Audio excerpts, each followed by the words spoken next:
السلام عليكم. النهارده هنعمل فيديو في الاير فراير. قررنا نعمل غدا النهارده كريبات، فجبت عيش الكريب اللي احنا عارفينه، بيجي اكياس كده من السوبر ماركت. وفي عندي فراخ هنا انا مقطعاها قطع صغيره وعاملاها بالبهارات صدور. هي دي قطع صدور عاملاها بالبهارات بقى بطريقه الفاهيتا كده. ومعايا شويه خضار متقطع والزيتون وطبعا الزيت والكاتشب. شوف هنعمل ازاي في الاير فراير.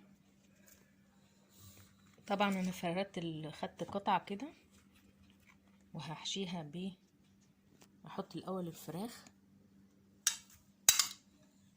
كتر بقى الفراخ كده عشان ايه كله ينبسط من الاكل. ماشي. طبعا الخضار على حسب الراحه، يعني ممكن تحطي خضار او لا. انا هحط هنا موتزاريلا كتير،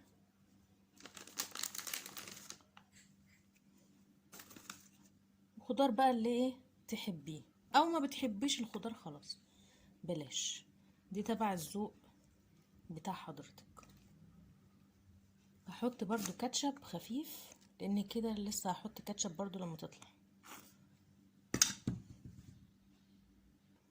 وبعدين تعمليه بقى ايه، حاولي تدخلي الجبنه تبقى لجوه، تعمليها زي القرطاس كده زي ما احنا عارفين، يعني طريقه ايه الكريب.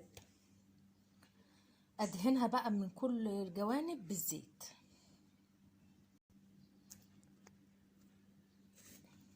طبعا ده الزيت اللي طالع لان انا كنت عامله الفراخ متعصجه نص سوا كده يعني، ها، فطلع منها شويه زيت اهو.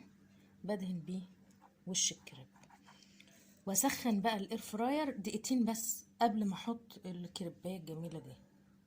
حطيتها زي ما انتم شايفين اهو، واحطها في الاير فراير على مده ربع ساعه على 200 برضو، لان انا كنت هخليها الفراخ نص سوا.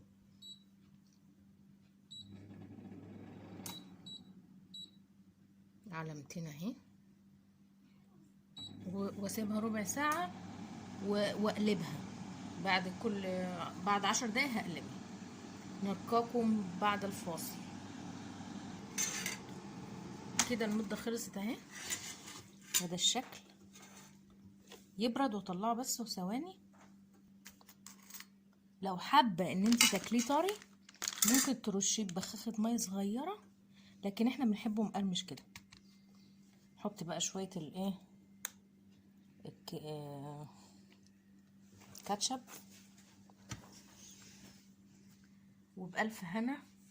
وما تنسوناش في اللايك والاشتراك في القناه. سلام عليكم.